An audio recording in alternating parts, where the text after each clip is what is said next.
coworkers feel about you attending, going on to college? And you talked about your mom, about high school, but then you had cousins and you had other family members. How do they feel about you going on to higher education? They felt really proud that I, decided to go on and get my degree, go to college. Um, the majority of them. I had some cousins, at a family reunion, and one of my cousins, he just got out of the penitentiary, and so we had a family reunion, and we're sitting down, we're talking, and he comes over to me, and he's like standing over me. I'm sitting down on the blanket, and he's standing over me, and he's all swole now. And so he comes over like, you remember when we was kids, you used to pick on me? And, you know, I hear you got this college degree, you think you better than us now, and, you act like you wasn't down and all that, so what's up? I said, I bet you can't pick on me now. And I'm just looking at him like, dude, we was kids. I mean, come on. And, I just kind of looked at him, and his brother, kind of interjected. He was like, Ricky, man, hey, we had a family reunion, man. What are you bringing up stuff when we was kids about?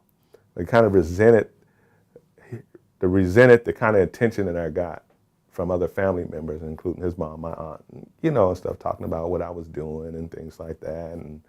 And so that was a bone of contention with him, because people was talking about, oh, he got a degree and he's doing this and he's doing that, and he's not living that type of life anymore, and so he kind of resented where I was, as a way of me selling out, as he put it.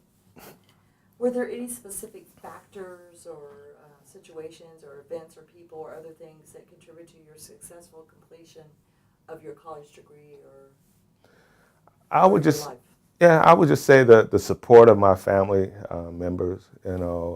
My children were my driving force because I want to set the example for them and my younger siblings. I wanted to be the example as the oldest.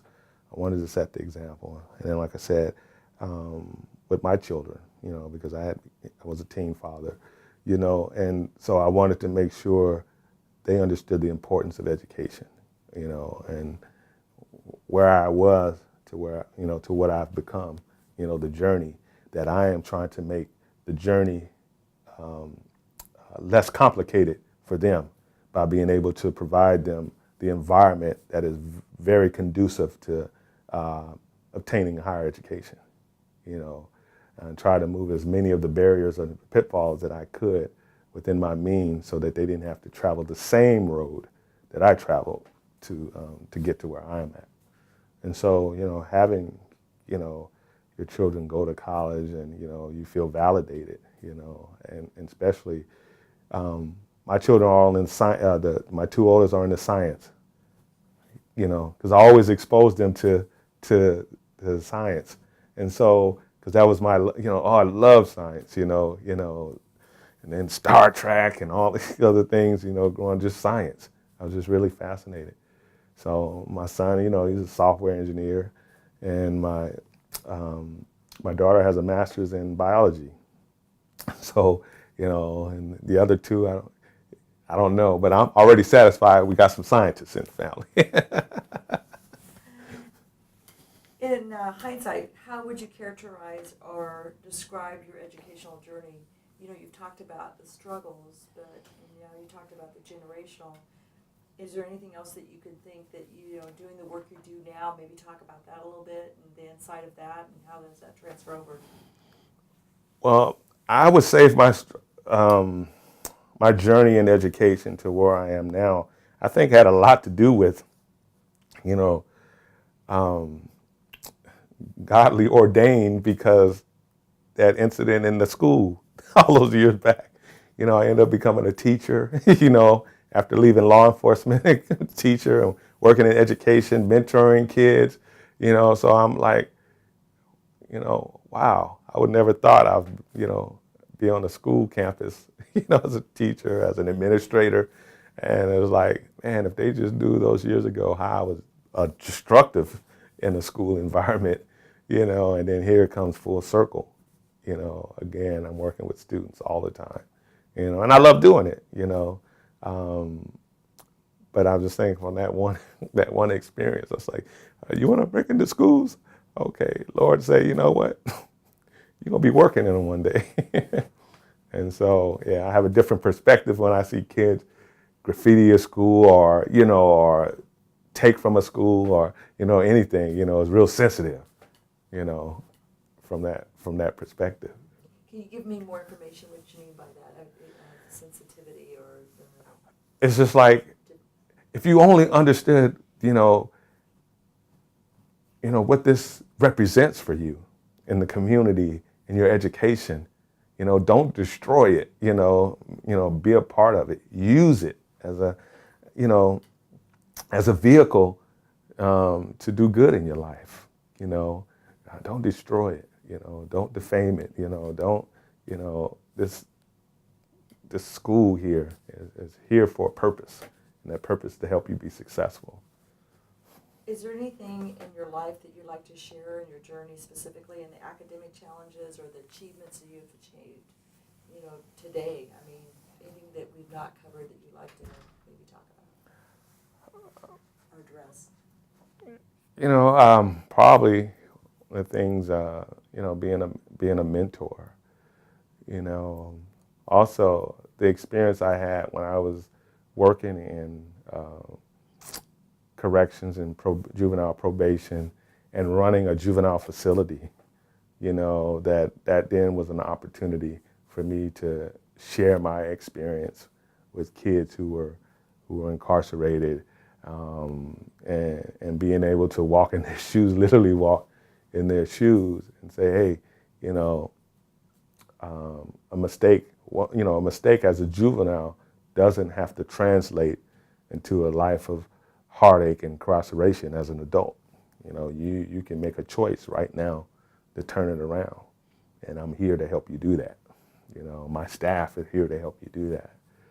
And so working in after schools, was able to be a part of being one of the only first grantee of the federal 21st century grant in Stanislaus County in 1998, and being able to build a successful after school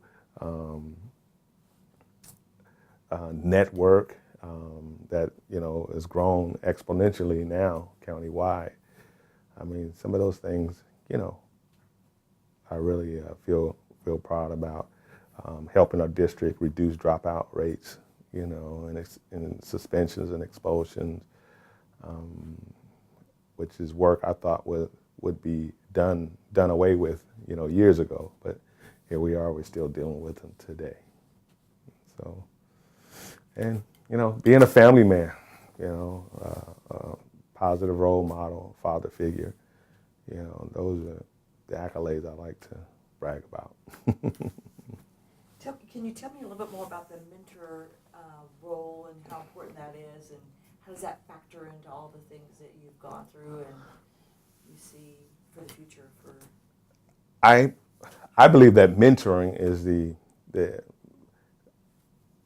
the crux of the whole situation in terms of helping young people navigate the barriers and the challenges that they face. I mean, they face some challenges that we haven't had never faced in terms of the environment and social media and all of these other things that have been exacerbated over the years, but more so with the advent of the social media.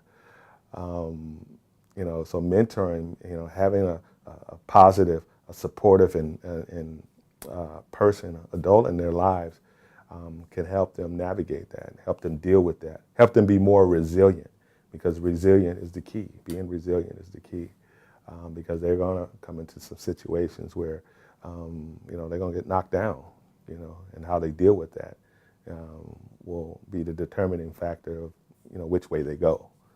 And so if you have a mentor in your life, your chances of navigating the right way is greatly increased versus navigating it on your own and choosing your alternate path.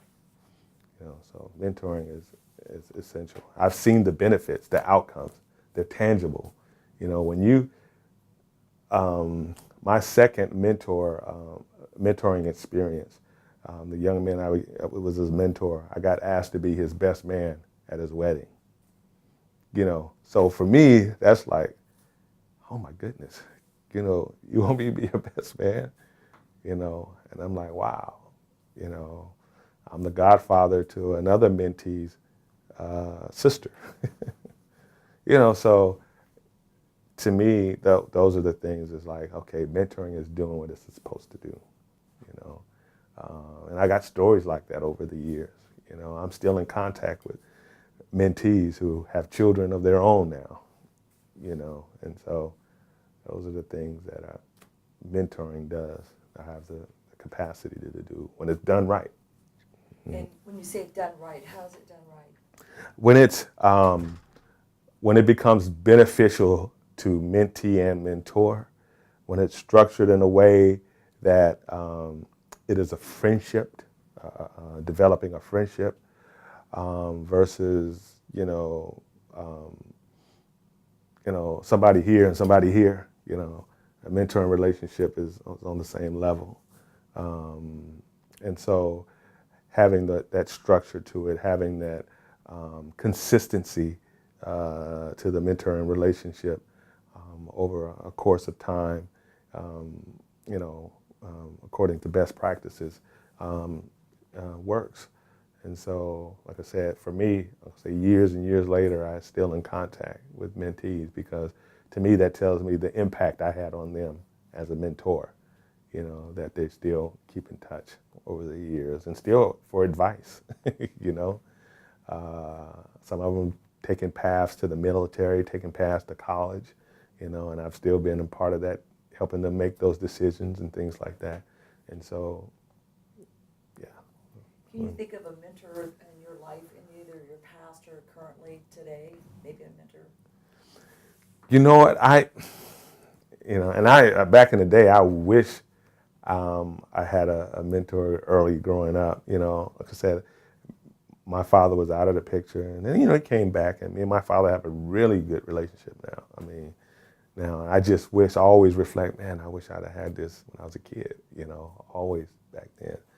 But one of the mentors I would say in my life would be he was the EOP&S director at Lassen College. His name was Willie Webb, and he kind of just took to me when we came up there for that summer, and he could, by my reaction or actions during that time, he kind of figured, hey, let me see what I can do, and so he kind of like my mentor during that time, which was a critical time. 17, 18 years old, and trying to make life decisions and things like that, and didn't want to come back to Susanville at all. But I think he was one of the reasons why I went back as well in that mix, because he was there. Like I said, he kind of really sat down and spoke with me and things about, asking me about my, my plans and my future, my life, and, what I could accomplish by having this college education. So say he was one, and there's probably been a couple others as well over the years. Is there anything that you'd like to add before we conclude? No, like acting, that's one of my outlets now, and I try to mentor other kids to get involved in acting and theater and things like that. And so I like developing and creating opportunities for young people, so they're not just think they're focused in one area or direction, or they have to go this way. There's opportunities for them to choose, things that interest them. And that's all, folks. John,